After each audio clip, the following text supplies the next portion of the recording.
Are angels and demons real? Yes. Yes. I think so too. Is there a fear that if you take some of these drugs, you might be letting in the wrong guys? That's a problem, isn't it? And that's a problem that I think a lot of people have encountered. You have to be a certain kind of person to be able to handle these drugs and not be sucked under by them, okay? Because once your mind is, you know, is messed with in that way, something else, you know, it's weakened, you know, you're not exactly in control anymore, something else can come in and grab it. And if you open up that gap that I was talking about, what can come into that gap might not be good for you. God is real, angels are real, demons are real. Is the devil real? Oh, yes. Yes. Well, it has to be.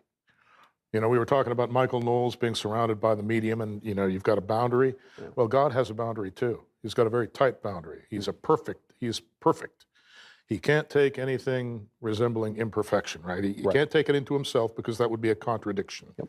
Okay? So God needs an antithesis in order to be properly defined. What is that antithesis? Anti-God or Satan.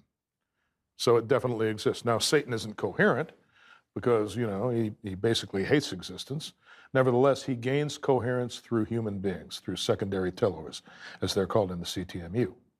In other words, Satan can nucleate power structures, for example, you know, things like corporations and governments, where you've got people in there that can be acquired as resources, and there's a kind of skeleton, you know, a corporate organization, a governmental, you know, organization that's holding them together, holding them in place, that can be exploited by Satan. So you're not describing Manichaeism. You're not saying there's God and then the opposite of God and there's some maybe equivalence between the two. You're saying that God, obviously there is an antithesis. Christ has an antichrist, but that it's incoherent.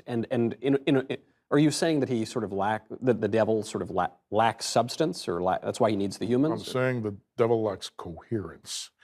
Coherence is what brings everything into superposition, right, with itself. In other words, it allows something to, this is going to sound a little bit paradoxical, allows something to communicate non-locally with itself, Okay. right? All of its possible states are in superposition. They exist all at once, okay? And this is pretty much inescapable.